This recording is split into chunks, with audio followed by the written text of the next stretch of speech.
Tonight, we begin with a story that unfolds like silk ribbons in the evening breeze, gentle enough to carry you into dreams, yet rich enough to warm your heart. This is the tale of two souls who found each other not in the grand proclamations of poetry, but in the quiet moments between battles, between breaths, between the space where courage meets tenderness. So, before you settle into your pillows and let your eyes grow heavy, take a moment to find your most comfortable position. Perhaps pull that favorite blanket a little closer, and let me know in your thoughts where you are listening from tonight and what peaceful corner of the world you call home. The story we share tonight isn't about the clash of swords or the thunder of armies. Though those things happened, it's about something far more powerful and infinitely more gentle. The way two people can see past the armor, past the expectations, past everything the world demands them to be, and simply recognize the heart that beats beneath it all. This is a love story that grew like morning light, slowly and surely, until it filled every shadow with warmth. Our tale begins not with fanfare, but with the soft sound of cherry blossoms falling like snow in the imperial garden. The war had ended months ago, and peace had settled over the Middle Kingdom, like a comfortable silence after a long, difficult conversation.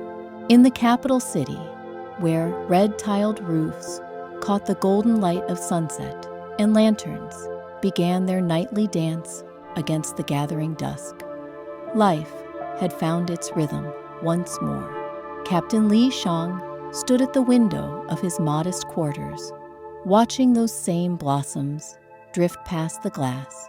His uniform hung perfectly pressed on its wooden frame, every medal and honor in its proper place.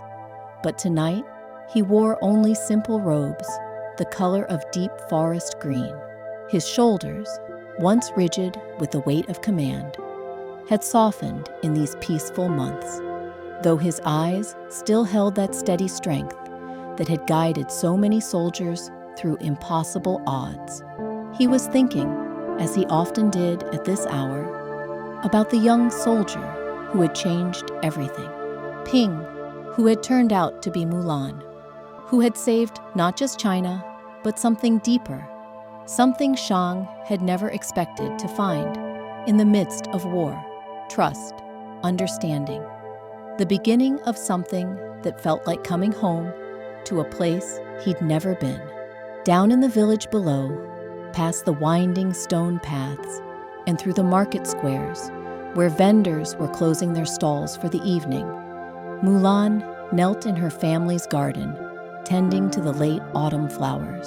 Her hands, calloused from sword work, but gentle with the delicate stems, moved with practiced care among the chrysanthemums. She had traded her soldier's uniform for robes of soft blue silk, embroidered with tiny golden birds that seemed to take flight each time she moved. But it wasn't the flowers that held her attention tonight.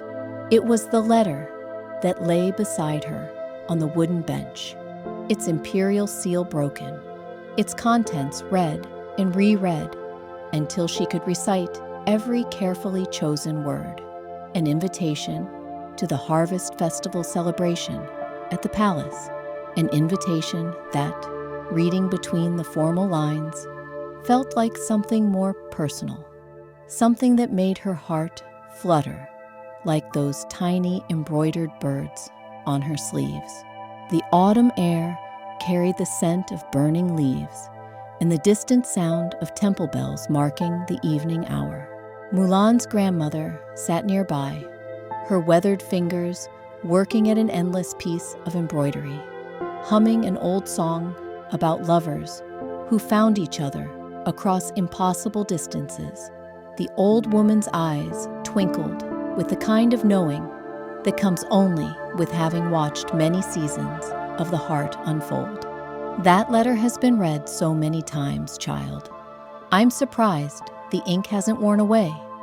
her grandmother said, without looking up from her stitching. Mulan felt warmth rise to her cheeks. It's an invitation to the festival, grandmother. Nothing more. The old woman's needle caught the last light of day. And I suppose Captain Li Shang sends such formal invitations to all his former soldiers? The name hung in the air between them, like incense, sweet and lingering. Mulan had tried, in the months since returning home, to settle back into the life that had been planned for her.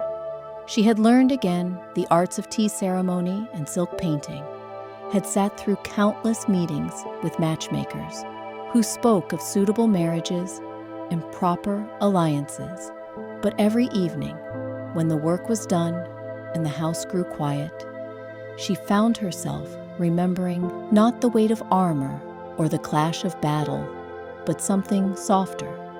The way Shang's voice had changed when he spoke her real name for the first time, the moment his eyes had found hers across the imperial courtyard and held them, speaking in a language that needed no words.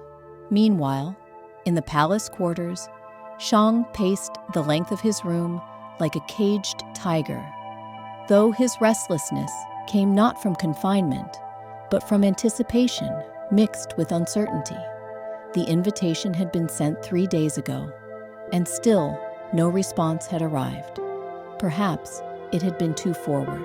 Perhaps Mulan had no desire to return to the world of courts and ceremonies, having found her peace in the quiet life she'd fought so hard to protect.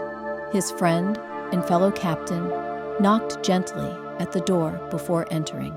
Still wearing a path in the floorboards, I see. Shang paused his pacing. Have you ever tried to write a letter that says everything and nothing at the same time? Only about a dozen times before I married my wife. His friend settled into a chair with the ease of someone accustomed to Shang's pre-battle nerves, though this particular battle was fought entirely within the captain's own heart.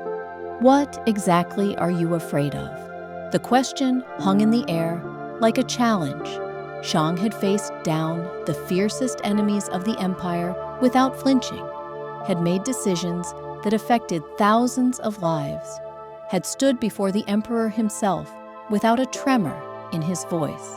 But the thought of seeing Mulan again, of discovering whether the connection he'd felt had been real or merely the intensity of shared danger, left him feeling as uncertain as a recruit on his first day of training.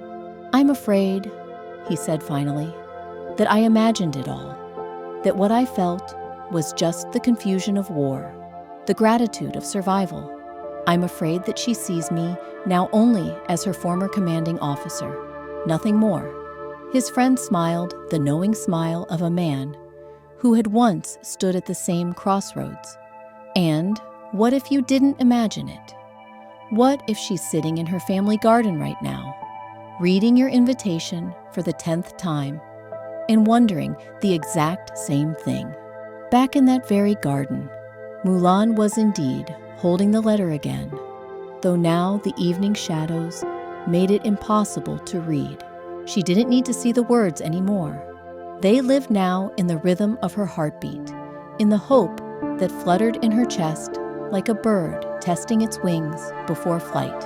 Her father appeared on the garden path, his steps slow but steady, his face kind in the way that comes from having seen both the worst and best that life can offer. He settled beside her on the bench with a small grunt of satisfaction, as if this moment of peace with his daughter was exactly what his day had been building toward. The festival is in 3 days, he said quietly. Yes, Father. It's been many months since you've been to the capital. Yes, Father. They sat in comfortable silence, watching the first stars appear above the roofline. A night bird called from somewhere in the darkness, its song sweet and lonely. You know, her father said eventually, when I was a young soldier, Before my injury, before I met your mother, I thought courage meant never being afraid. It took me years to understand that real courage is being afraid and choosing to act anyway." Mulan turned to look at her father's profile in the starlight. "Are you saying I should go to the festival?" "I'm saying that the bravest thing my daughter ever did wasn't picking up a sword to fight for China." He reached over and gently took her hand. It was taking off the mask and showing the world who she really was, even when she didn't know if she would be accepted. The words settled over her like a warm cloak, and suddenly the decision that had seemed so complicated became beautifully simple. She would go to the festival, she would see Shang again, and whatever happened, she would face it as herself, completely and without apology.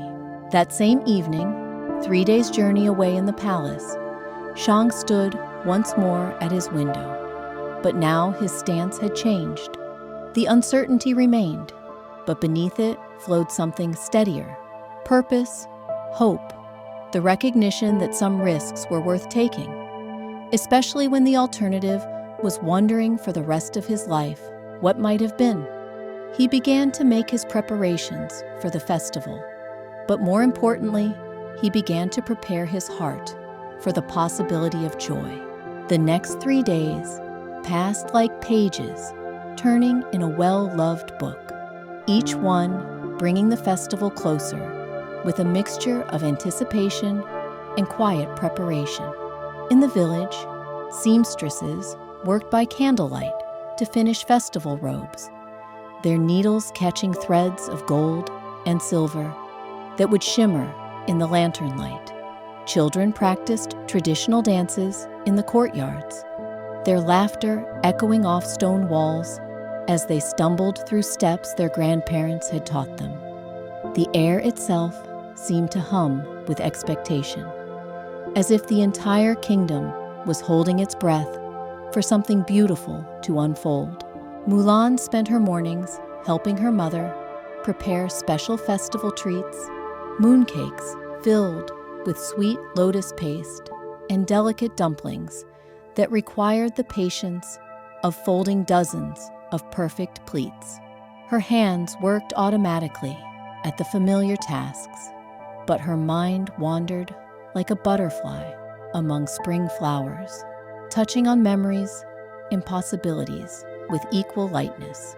She found herself remembering not the dramatic moments of their shared past, but the quieter ones, the way Shang had listened when she spoke during strategy meetings, really listened, as if her words carried weight beyond her rank. The careful distance he had maintained as her captain, and the moment that distance had dissolved when he learned who she truly was.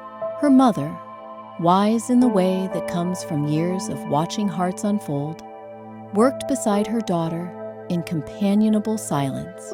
Occasionally, she would hum old songs about festivals and celebrations, melodies that spoke of reunion and the sweetness of anticipated joy. When Mulan's dumplings came out slightly lopsided, betraying her distracted state, her mother simply smiled and showed her again how to fold the dough, her patience as endless as her understanding. In the palace, Shang had thrown himself into festival preparations with the same methodical approach he brought to military campaigns. Though the stakes felt somehow higher, he consulted with the palace gardeners about which flowers would be in bloom, ensuring the pathways would be lined with chrysanthemums in shades of gold and deep burgundy. He met with the musicians to review the evening's entertainment, requesting songs that spoke of homecoming and new beginnings, rather than victory and conquest. His fellow officers noticed the change in their usually reserved captain. There was a lightness to his step, a tendency to pause and actually see the beauty in the courtyards he passed through daily. When asked about the elaborate care he was taking with what was traditionally a simple harvest celebration. Shang would only say that some occasions deserved special attention, though his eyes held secrets that sparkled like stars reflected in still water. The morning of the festival dawned clear and bright, with the kind of crisp autumn air that makes every breath feel like a small celebration.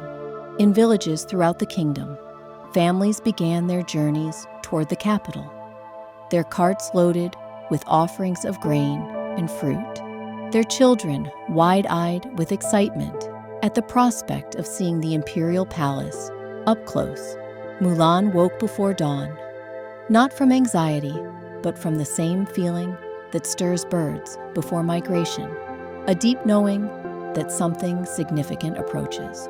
She dressed carefully in robes her mother had embroidered with tiny cherry blossoms, each petal so perfectly stitched it seemed ready to fall from the silk like snow. Her hair was arranged in an elegant style that honored tradition while allowing a few soft tendrils to frame her face, a compromise between formality and the natural grace that was purely her own. Her family gathered in the courtyard as the sun painted the mountains gold, their own festival clothes making them look like figures from an ancient painting come to life. Her father wore deep blue robes that emphasized the dignity in his bearing, while her mother glowed in soft, green silk that complemented her gentle nature. Even their horse seemed to sense the importance of the day, stepping with unusual precision as they began their journey toward the capital. The roads filled gradually with other festival travelers, creating a river of color and conversation that flowed toward the same destination. Children ran alongside the carts, their energy infectious, while elders shared stories of festivals from years past.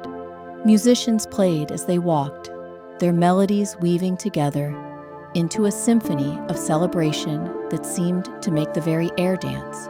At the palace, Shang stood in his quarters before a mirror, adjusting his formal robes with hands that were steadier than they had any right to be.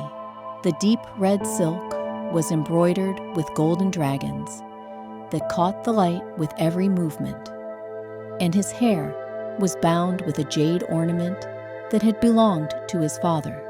He looked every inch the imperial captain, but in his eyes lived something softer, something that belonged not to rank or duty, but to hope itself.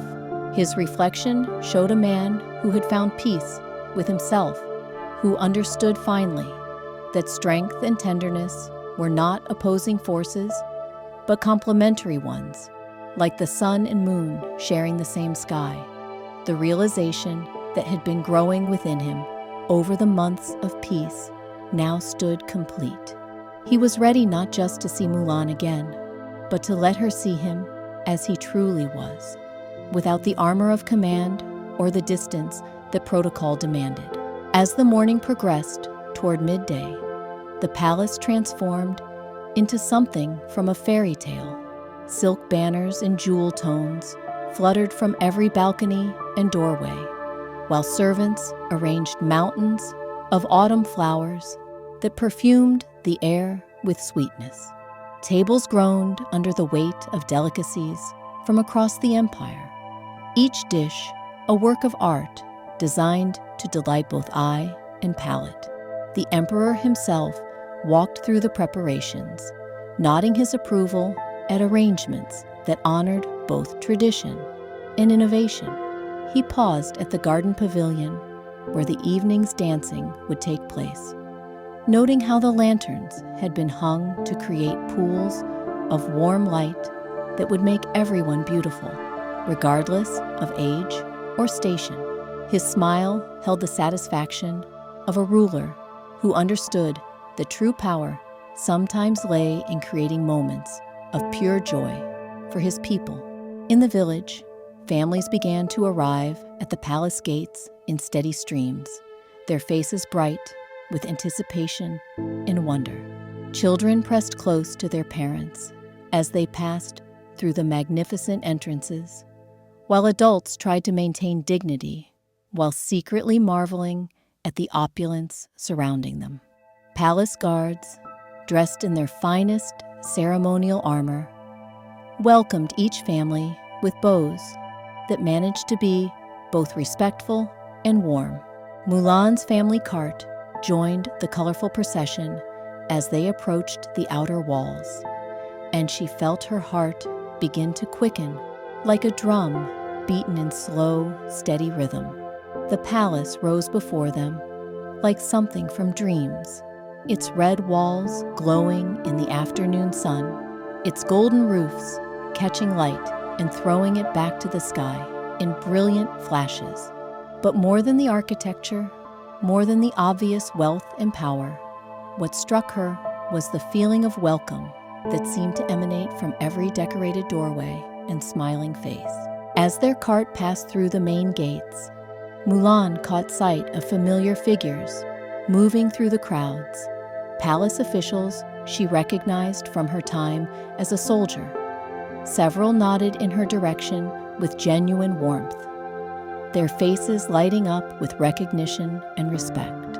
Word of her presence would spread quickly through the palace corridors, she knew, carried on the same invisible network that had once spread news of military victories and defeats. In his quarters, Shang felt the change in the palace atmosphere, like a shift in the wind before rain. The festival energy was building to its crescendo, and somewhere, among the hundreds of guests now filling the courtyards, Mulan walked beneath the same sky that covered them both. The thought filled him with a peace so complete it surprised him, as if some part of him had been holding its breath for months and could finally exhale.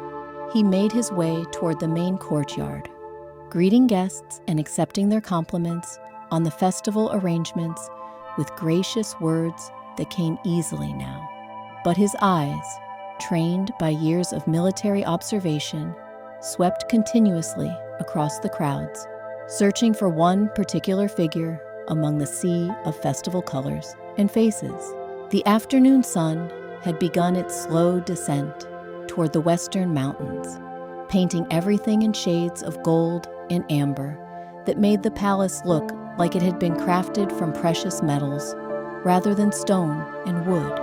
Music drifted from a dozen different sources, creating a tapestry of sound that invited both celebration and contemplation. The festival had officially begun, and with it, the possibility that two hearts might finally find their way to the same rhythm. The late afternoon light cast everything in honeyed gold as Mulan stepped down from her family's cart, her silk robes whispering against themselves like secrets being shared between old friends. The palace courtyard stretched before her like a living painting, filled with families in their finest clothes, children darting between the adults like colorful fish through coral, and the gentle sound of conversation mixing with distant music. She felt that familiar flutter in her chest, not the sharp edge of battle nerves, but something softer, like butterfly wings testing the air before flight. Her father offered his arm with the courtly grace he'd learned in his own military days, and together they moved through the crowd with quiet dignity. Mulan noticed how people stepped aside with small bows of respect, recognition flickering in their eyes. Some whispered to their companions, and she caught fragments of words carried on the evening breeze. Hero, brave, the girl who saved China. But tonight, she didn't want to be a legend or a story told to children. Tonight, she simply wanted to be herself, walking through a festival with her heart open to whatever might unfold. The palace gardens had been transformed into something from the realm of dreams. Paper lanterns hung from every branch like captured stars, their warm light beginning to glow as twilight approached. Tables laden with delicacies created islands of temptation throughout the space, while musicians, tucked into alcoves, filled the air with melodies that seemed to make the very flowers sway in time. The scent of jasmine and chrysanthemums mingled with the aroma of roasted duck and sweet rice wine, creating an atmosphere so rich it felt like walking through a poem written in all 5 senses. Children ran past in small groups, their festival clothes bright as butterfly wings, their laughter pure and infectious.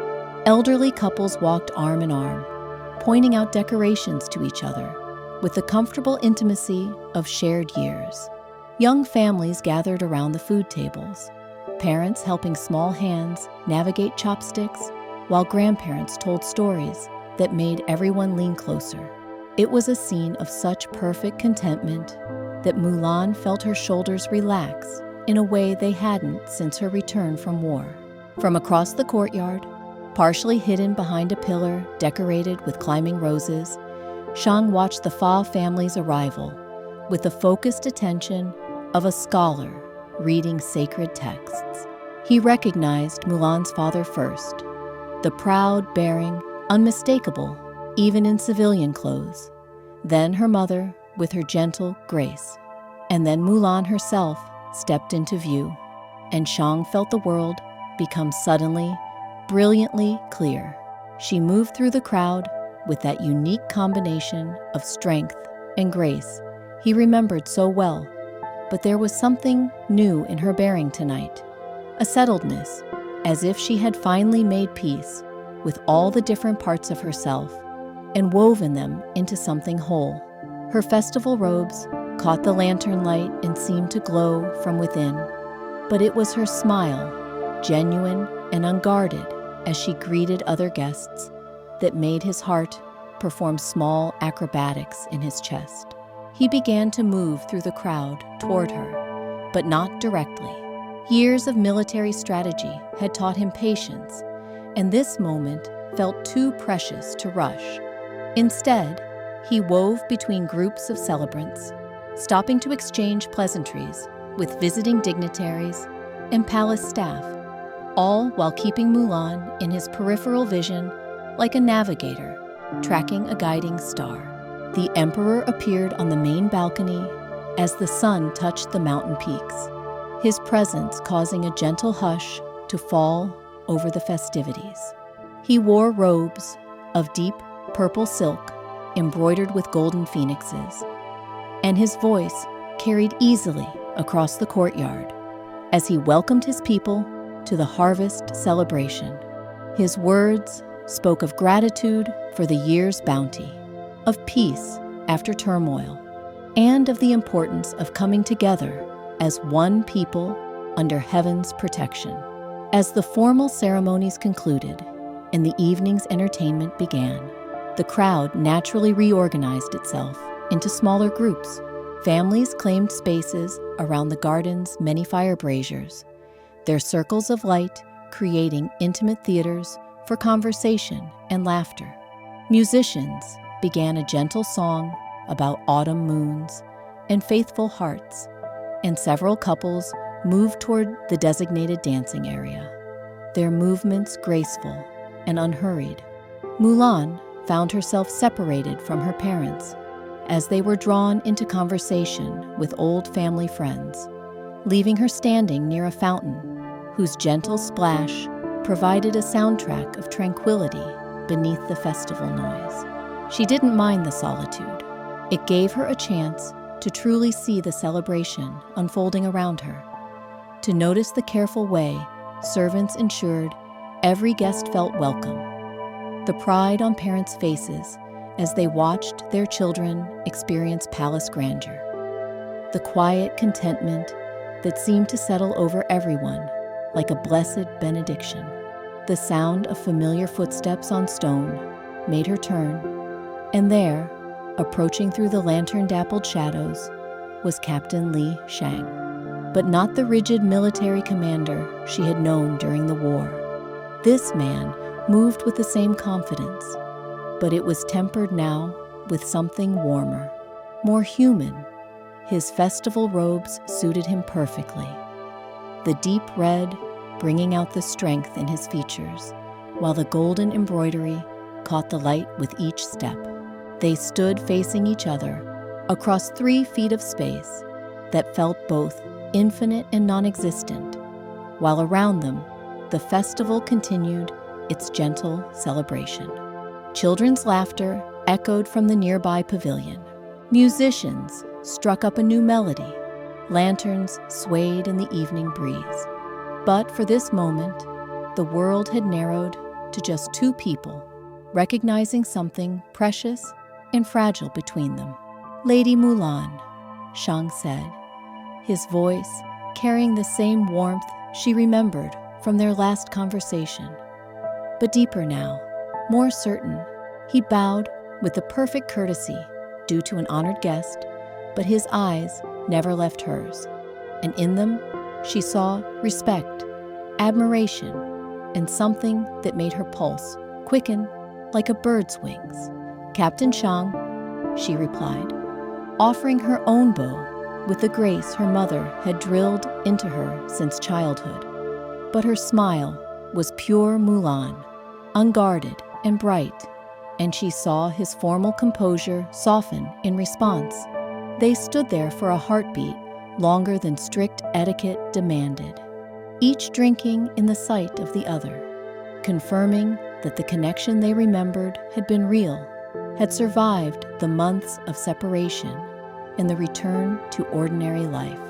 Around them, the festival flowed like a gentle river, carrying families toward food and music and the simple pleasure of celebration. "Your invitation was beautifully written," Mulan said, breaking the spell, but not the warmth between them. "My grandmother insisted I read it aloud 3 times before she was satisfied with the poetry." Shang's laugh was surprised and genuine. "I rewrote it 7 times. My friend suggested I was overthinking it, but some things deserve careful consideration." "And what did you decide deserved such care?" The question was gentle, but Mulan's eyes held a directness that hadn't changed from her soldier days. For a moment, Shang's careful composure wavered, showing the man beneath the captain, the one who had learned that vulnerability could be its own form of strength. "The possibility," he said quietly, "of seeing you again, of discovering whether what I felt during the war was real or simply the intensity of shared danger." The honesty in his words created a bubble of intimacy around them, despite the crowd. Mulan felt her heart perform a small dance of recognition and relief.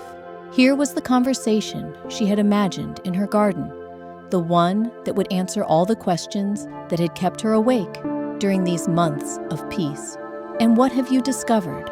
she asked, her voice soft enough that he had to lean slightly closer to hear her over the festival music. "That some things transcend circumstances," he replied. "That what I admired in the soldier Ping was only the beginning of what I've come to respect in the woman Mulan. That courage takes many forms, and yours has always been the kind that changes everything around it, for the better." A group of children ran past them, chasing paper birds that danced on the evening breeze, their joy so pure and infectious that both Mulan and Shang smiled reflexively. The interruption broke the intensity of the moment, but not its sweetness, reminding them that they stood within a celebration of life and community, surrounded by the ongoing story of their people. "Would you like to walk with me?" Shang asked, extending his arm with old-fashioned courtesy. "The gardens are particularly beautiful tonight, and I confess I've been wanting to show someone how the lanterns look reflected in the lotus pond." Mulan accepted his arm with a grace that felt as natural as breathing, and together they began to move through the festival crowd toward the quieter paths that led deeper into the palace gardens. Behind them, her parents caught sight of their daughter walking with the young captain and shared a look of knowing satisfaction before returning to their conversation with friends. The garden paths were less crowded, but no less magical, lined with smaller lanterns that created pools of golden light between areas of gentle shadow. Ancient trees stretched their branches overhead like protective umbrellas, their leaves rustling with the whispered secrets of countless seasons. The sound of the main celebration grew softer as they walked, replaced by the gentle splash of fountains and the night songs of crickets hidden among the flowers. Other couples strolled the same paths, some walking in comfortable silence, others engaged in quiet conversation that mixed with the evening air like incense. Elderly pairs moved slowly, their steps matched by decades of practice, while younger couples walked with the careful attention of those still learning each other's rhythms. Mulan and Shang found their own pace somewhere between, steady and unhurried, as if they had all the time in the world to discover whatever was unfolding between them. "Tell me about your months at home," Shang said, as they paused beside a bed of chrysanthemums that glowed white and gold in the lantern light. "What has brought you peace?"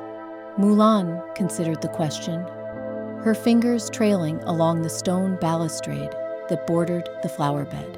"Learning to be both versions of myself," she said finally. "The daughter who tends her family's garden, and the woman who knows she can stand in battle if needed. For a while, I thought I had to choose between them. And now I understand that they were never separate. The courage that let me pick up a sword came from the same place as the patience I use to help my mother with her embroidery. They're all just different expressions of caring about something larger than myself."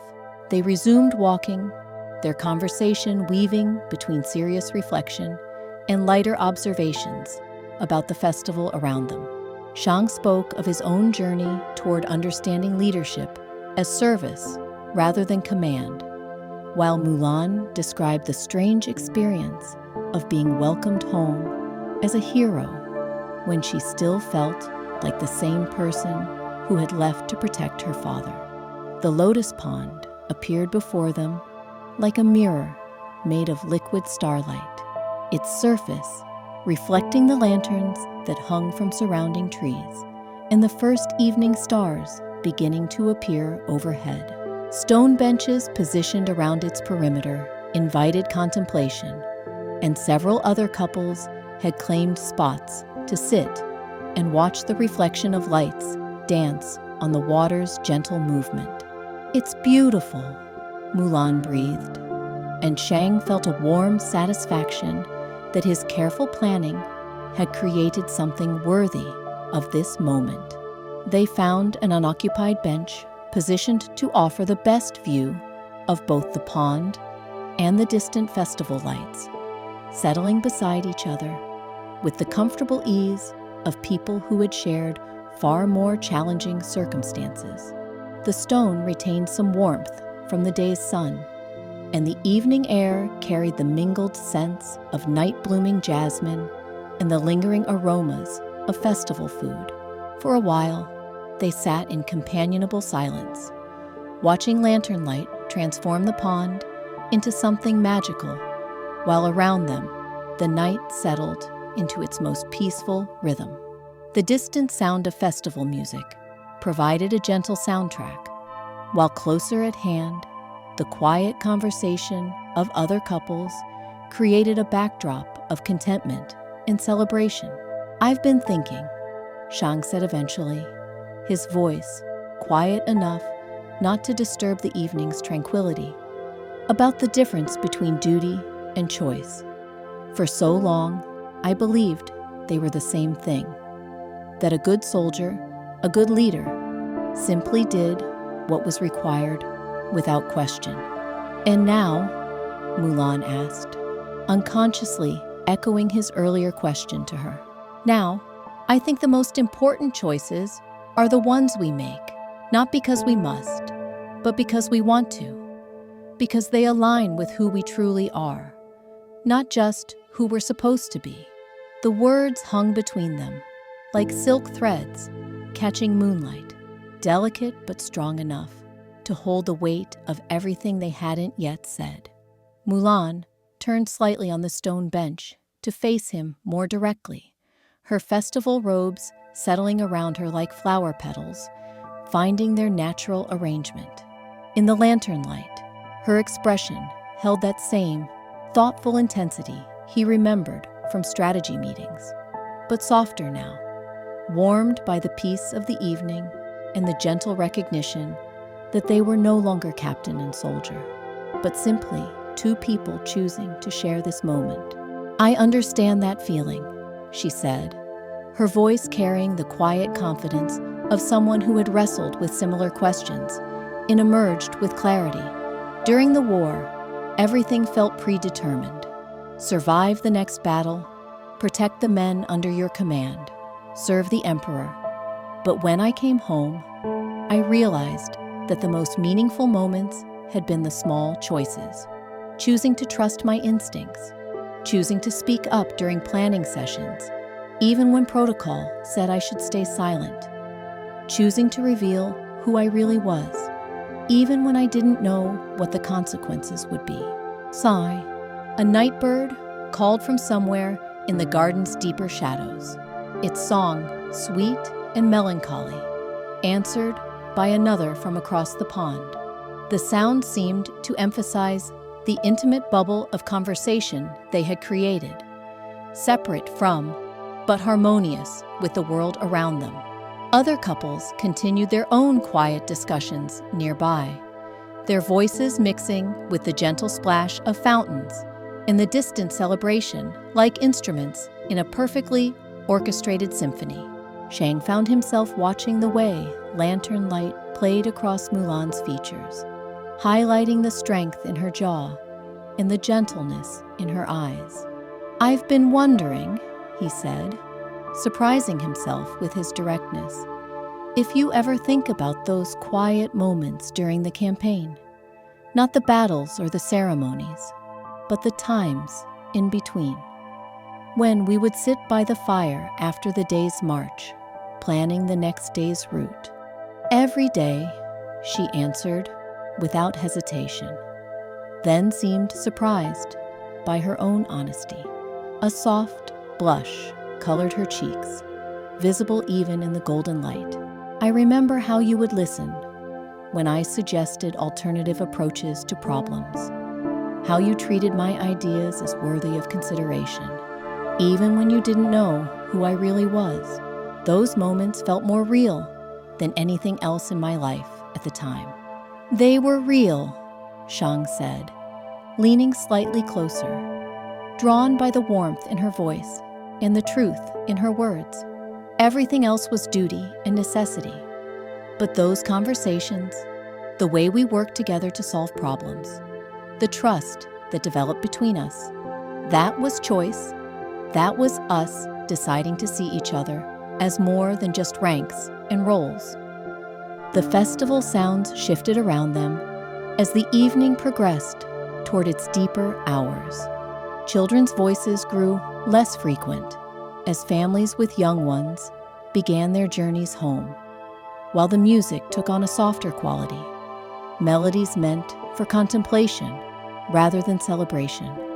The lanterns seemed to burn more gently, their light creating pockets of intimacy throughout the gardens, where couples and friends could speak in hushed tones without disturbing the peace.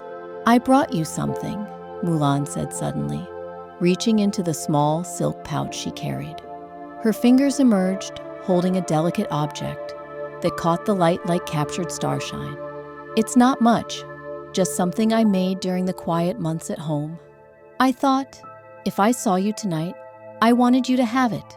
She placed the gift in his palm, and Shang looked down to see an origami crane, folded from paper so fine it seemed almost translucent.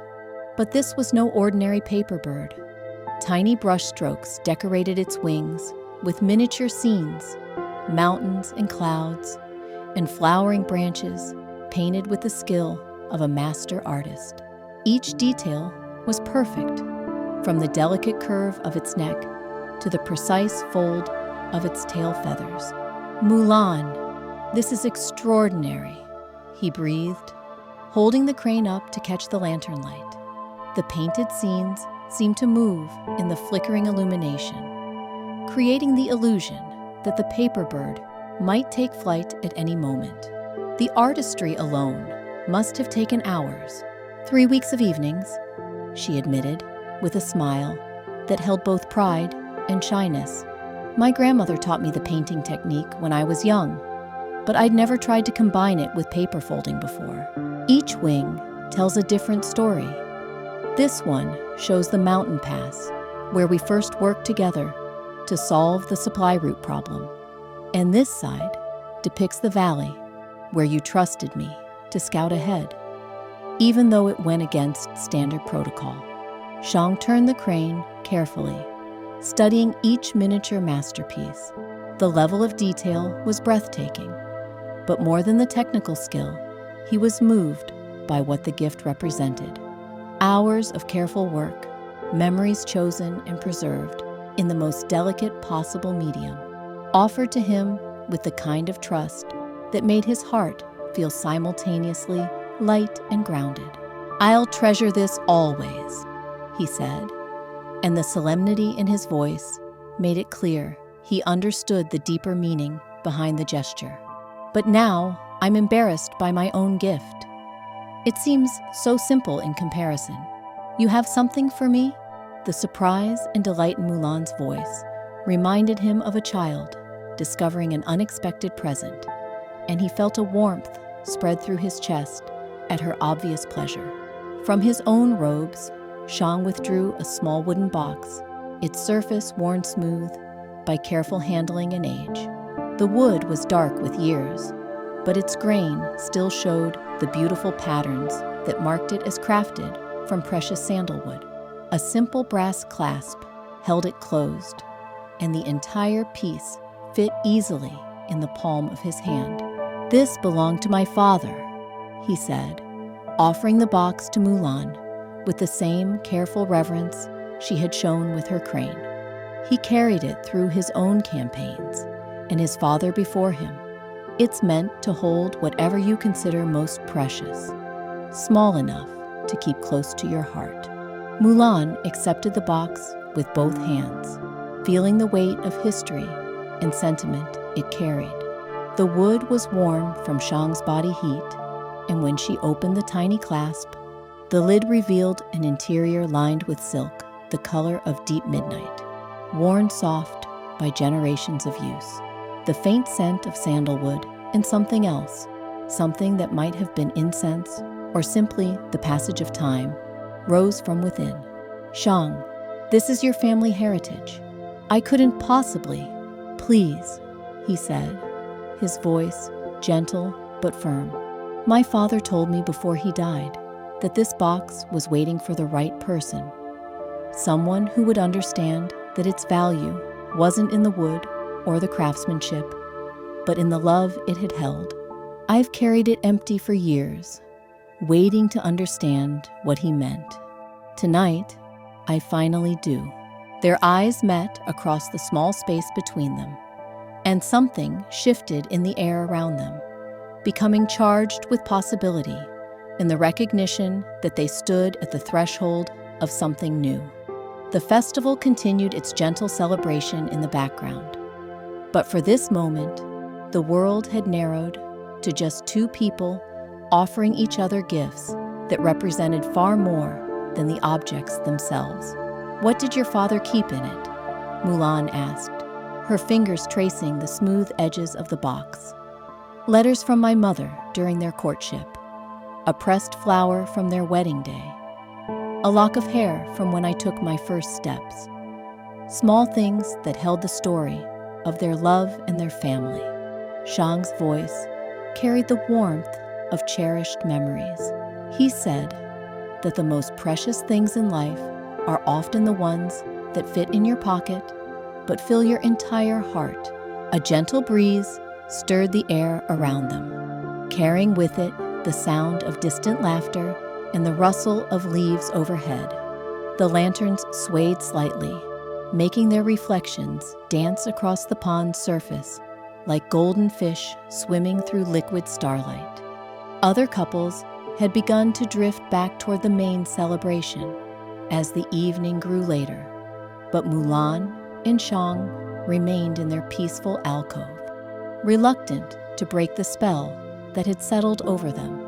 "I have an idea," Mulan said, carefully placing the wooden box in her lap while she reached for the paper crane in Shang's hands. "May I?" He nodded, watching with curiosity as she gently folded the crane's wings and placed it inside the sandalwood box. The bird fit perfectly, as if the container had been crafted specifically for this purpose. When she closed the lid, she held the box against her heart for a moment, her eyes closing with an expression of such pure contentment that Shang felt his breath catch in his throat. "Now it begins its new story," she said, opening her eyes to find him watching her with an intensity that made her pulse quicken. The first treasure in its new life, holding memories of tonight and the promise of whatever comes next. "And what do you hope comes next?"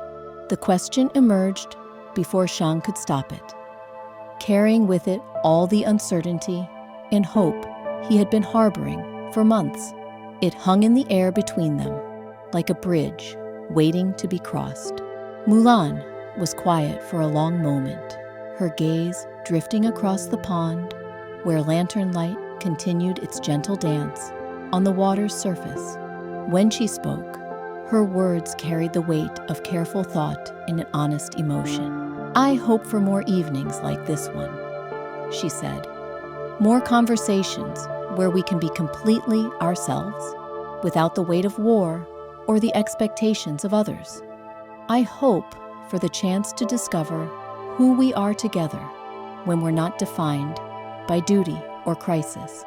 She paused, then looked directly at him with that characteristic blend of vulnerability and courage. "I hope for the opportunity to see if what we found tonight can grow into something lasting and beautiful." The honesty in her words created a moment of perfect clarity, like the first rays of dawn burning away morning mist to reveal the landscape beneath. Shang felt something settle in his chest, a peace he hadn't known he was searching for, combined with an excitement that made him feel as young as the children who had run laughing through the festival earlier. The musicians across the garden began a final melody, soft and sweet as honey, drizzling from a wooden spoon, signaling that the festival was drawing to its gentle close. Around the pond, other couples rose from their benches and began their slow walk back toward the palace courtyards, their voices hushed with the contentment that comes from an evening perfectly spent. Paper lanterns continued their quiet glow, but now they seemed less like celebration and more like blessings, casting warm light on paths that led toward home and rest. Mulan and Shang sat together in comfortable silence, watching the last reflections dance on the water's surface, knowing that some moments are too precious to fill with words. The sandalwood box rested safely in Mulan's hands, holding its paper crane and all the promises that small treasures can carry.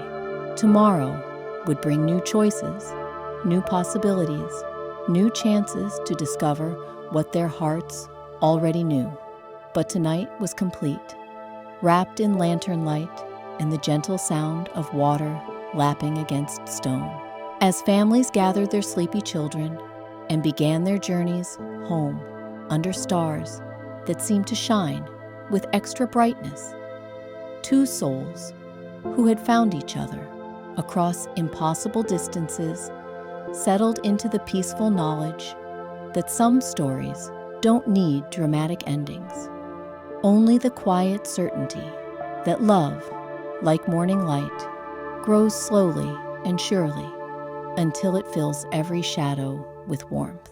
And so, as you let your own eyes grow heavy and your breathing slow to match the gentle rhythm of night, may you carry with you the same peaceful understanding that settled over that moonlit garden, that the most beautiful stories are often the quietest ones, told not in grand gestures, but in moments of perfect trust, where two hearts recognize each other across whatever distance or time has kept them apart, and choose to begin their shared tomorrow with hope as gentle and enduring as silk ribbons carried on the evening breeze.